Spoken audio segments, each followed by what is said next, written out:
गड्यौला जसलाई हामी माटोको किसान पनि भन्छौं, आखिर यसको शरीरभित्र त्यस्तो के छ जसले यसलाई यति महत्त्वपूर्ण बनाउँछ? नमस्ते। आजको यस विस्तृत विश्लेषणमा हामी अर्थवर्मको एनाटोमी अर्थात् यसको शारीरिक संरचनाबारे एकदमै गहिरिएर अध्ययन गर्नेछौं। यो प्रस्तुति खास गरी विभिन्न प्रतिस्पर्धात्मक परीक्षाहरूको तयारीमा मद्दत पुगोस् भनेर बनाइएको हो, जहाँ हरेक सानोभन्दा सानो डिटेलले पनि धेरै फरक पार्छ। ल, आजको हाम्रो यात्रा गड्यौलाको शरीरभित्र हुनेछ। हामी सुरुमा यसको परिचय र बाहिरी बनावटबाट सुरु गर्नेछौं। त्यसपछि बडी वल र लोकोमोसन, डाइजेस्टिभ र सर्कुलेटरी सिस्टम्स, एक्सक्रिटरी र नर्भस सिस्टम्स हुँदै अन्त्यमा रिप्रोडक्सन र सेन्सेससम्म पुग्नेछौं। ठीक छ, सुरु गरिहालौं। हाम्रो पहिलो खण्ड हो इन्ट्रोडक्सन र एक्सटर्नल एनाटोमी। यहाँ हामी गड्यौलाको वैज्ञानिक वर्गीकरण, यो कहाँ बस्छ र यसको शरीर बाहिरबाट हेर्दा कस्तो देखिन्छ भन्ने बारेमा कुरा गर्नेछौं। ल, गड्यौलाको साइन्टिफिक क्लासिफिकेसनबाटै सुरु गरौँ न त। यो किङडम एनिमेलिया, फाइलम एनिलिडा र क्लास अलिगोखेटाभित्र पर्छ। अनि हामीले जुन प्रजातिलाई अलि गहिरिएर हेर्दैछौं त्यो हो फेरिटिमा पोस्थुमा। अब यसको जीवनशैली कस्तो छ त? एकदमै रोचक छ। यो बरोविङ हो, मतलब जमिनभित्र दुलो खनेर बस्छ। नक्टर्नल हो, अर्थात् रातमा मात्रै सक्रिय हुन्छ। अनि डिट्रिटिभोर, जसको मतलब हो यसले कुहिएका जैविक पदार्थहरू खाएर माटोलाई मलिलो बनाउँछ। अब गड्यौलाको शरीरको सबैभन्दा खास कुरा के हो भने यसको शरीर करिब 100 देखि 200 वटा उस्तै देखिने खण्डहरूमा बाँडिएको हुन्छ। जीवविज्ञानमा यो विशेषतालाई मेटामेरिज्म भनिन्छ र यो ट्रू सेगमेन्टेसन हो, मतलब शरीर बाहिर र भित्र दुवैतिरबाट विभाजित हुन्छ। बाहिरी विभाजनलाई एन्युलाई भनिने धर्साहरूले देखाउँछ भने भित्री विभाजन चाहिँ सेप्टा भनिने पर्खालहरूले गर्छ। गड्यौलाको शरीरमा बाहिरबाटै प्रष्ट देखिने एउटा एकदमै महत्त्वपूर्ण भाग छ क्लिटेलम। यो ठ्याक्कै शरीरको 14, 15 र 16औं सेगमेन्टमा एउटा बेल्ट जस्तो देखिन्छ, हैन? यो एकदमै ग्ल्यान्डुलर हुन्छ। र एउटा रमाइलो कुरा के छ भने यहाँ नेफ्रिडियाको संख्या यति धेरै हुन्छ, अरू ठाउँभन्दा लगभग 10 गुणा बढी, कि यसलाई फरेस्ट अफ नेफ्रिडिया पनि भनिन्छ। कस्तो गजबको नाम! यसको मुख्य काम चाहिँ ककुन बनाउन चाहिने म्युकस र एल्ब्युमिन निकाल्नु हो। अनि हो, यसैले शरीरलाई 3 भागमा पनि छुट्याउँछ: प्री-क्लिटेलर, क्लिटेलर र पोस्ट-क्लिटेलर। ल त, बाहिरी बनावट त बुझियो। अब हेरौं यसको शरीरको भित्ताले यसलाई हिन्डुल गर्न कसरी मद्दत गर्छ। यो खण्डमा हामी बडी वल र लोकोमोसन बारे छलफल गर्नेछौं। यो चित्रमा गड्यौलाको बडी वलको क्रस सेक्सन देखाइएको छ। बाहिरबाट भित्रतिर हेर्दै जाउँ है। सबैभन्दा बाहिर पातलो नन सेलुलर क्युटिकलको तह छ। त्यसपछि एपिडर्मिस, त्यसपछि सर्कुलर मसल्स, अनि बाक्लो लन्जिट्युडिनल मसल्सको तह र सबैभन्दा भित्र पेराइटल पेरिटोनियम छ। यी सबै तहहरू मिलेर नै गड्यौलालाई सुरक्षा, आकार र हिँड्ने क्षमता दिन्छन्। अब हिन्डुलको लागि सबैभन्दा महत्त्वपूर्ण अङ्ग हो एस आकारको सिटे। दोस्रो चित्रमा हेर्नुस् त, यी सिटेको चाललाई 2वटा मांसपेशीले नियन्त्रण गर्छन्, प्रोट्र्याक्टर र रिट्र्याक्टर मसल्स। जब प्रोट्र्याक्टर मसल खुम्चिन्छ, सिटे बाहिर निस्केर माटोमा समात्छ, अनि जब रिट्र्याक्टर मसल खुम्चिन्छ, सिटे फेरि भित्र पस्छ। यही प्रक्रिया दोहोरिएर नै गड्यौला अघि बढ्छ।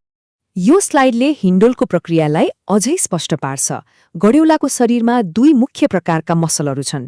सर्कुलर मसल्स, जुन शरीरको वरिपरि हुन्छन्, तिनीहरू खुम्चिँदा शरीर लामो र पातलो हुन्छ, जसले यसलाई अगाडि धकेल्छ। त्यसपछि शरीरको लम्बाइमा रहेका लङ्गिट्युडनल मसल्स खुम्किन्छन्, जसले शरीरलाई छोटो र मोटो बनाउँछ। हो, यही 2 मांसपेशीहरूको पालै-पालो हुने कन्ट्र्याक्सन र रिल्याक्सेसनले वेभ लाइक मोसन पैदा गर्छ, जसले गर्दा यो सजिलै हिँड्न सक्छ। अब शरीरको भित्री प्रणालीहरूतर्फ लागौं। यो खण्डमा हामी गड्यौलाले कसरी खाना पचाउँछ र शरीरभरि पोषक तत्त्वहरू कसरी पुर्याउँछ भन्ने बारे, अर्थात् डाइजेस्टिभ र सर्कुलेटरी सिस्टम्स बारे अध्ययन गर्नेछौं। गड्यौलाको एलिमेन्ट्री केनाल, मतलब पाचन नली, मुखदेखि मलद्वार एनससम्म फैलिएको एउटा सिधा र पूर्ण नली हो। यो चित्रलाई एक किसिमको रोड म्याप सम्झिनुस्। हामी यसका मुख्य भागहरू जस्तै माउथ, फेरिङ्स, ओइसोफेगस, गिजर्ड, स्टमक र इन्टेस्टाइनको यात्रा गर्नेछौं। पाचन प्रणालीका यी मुख्य अङ्गहरू र तिनीहरूको सेगमेन्ट लोकेसन परीक्षाको लागि एकदमै महत्त्वपूर्ण छन्। याद गरिराखौं है। फ्यारिङ्स सेगमेन्ट 3 र 4 मा हुन्छ र यसले एउटा मस्क्युलर पम्प जस्तो काम गरेर माटो तान्छ।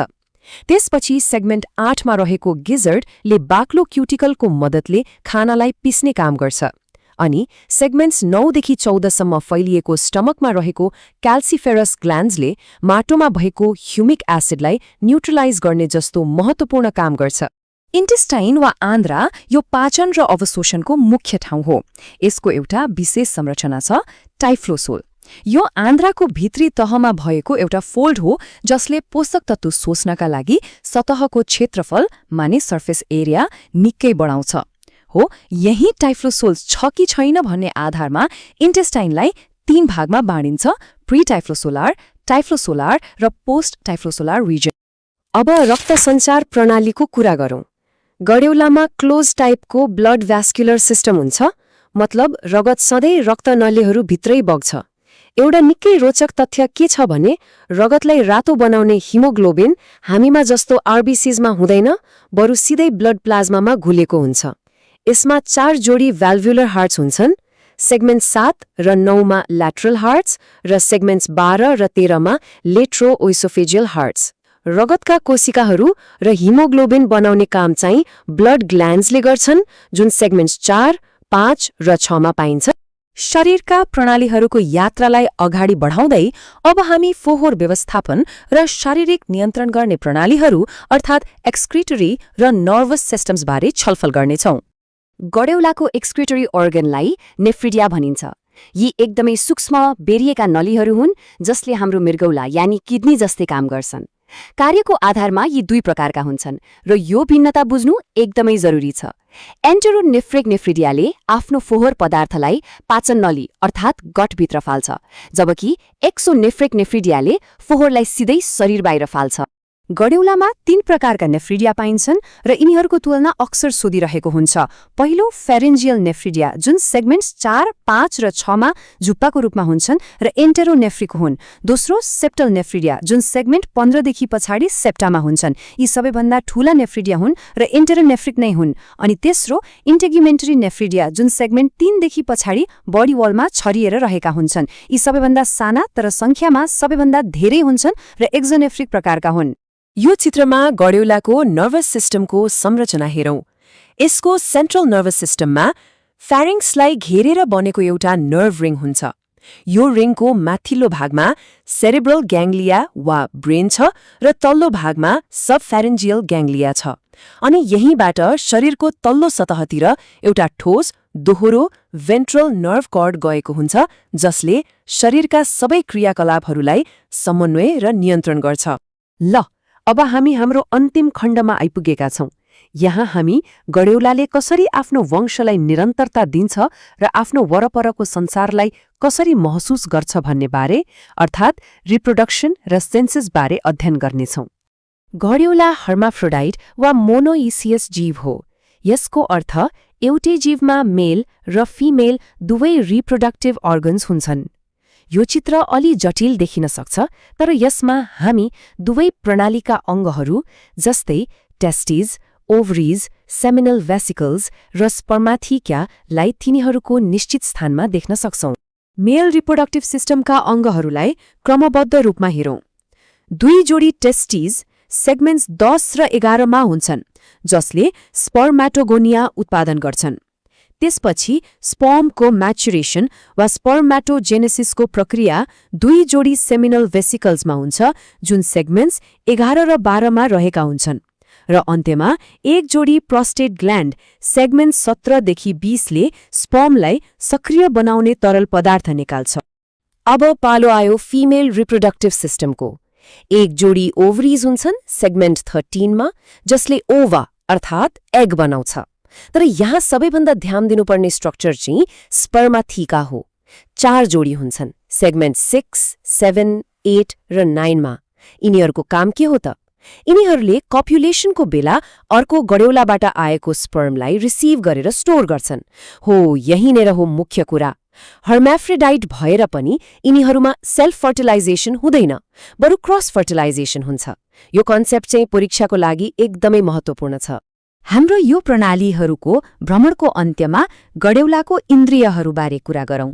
गडेउलाको आँखा त हुँदैन, तर यसको शरीरमा विशेष गरी प्रोस्टोमियममा प्रकाशको तीव्रता महसुस गर्ने फोटोरिसेप्टर्स हुन्छन्। त्यसैले त यो उज्यालोबाट टाढा भाग्छ। त्यसै गरी इपिडर्मिसमा स्पर्श र कम्पन महसुस गर्ने थिग्मोरिसेप्टर्स हुन्छन् र बक्कल क्याभिटी अर्थात् मुखभित्र स्वाद र गन्ध पत्ता लगाउने गस्टेटोरी र ओल्फ्याक्ट्री रिसेप्टरहरू पनि पाइन्छन्। आज हामीले गडेउलाको शरीरभित्रको हरेक जटिल प्रणालीलाई नजिकबाट हेर्यौं। अब एउटा प्रश्नमा विचार गरौं। जमिनभित्र बस्ने यो साधारण जीवलाई यसको burrowing lifestyle, closed circulatory system, hermaphroditic reproduction र विशेष सेन्सरी अङ्गहरूले मिलेर आफ्नो इकोसिस्टमको एक कुशल इन्जिनियर अर्थात् माटोको किसान कसरी बनाउँछन् त?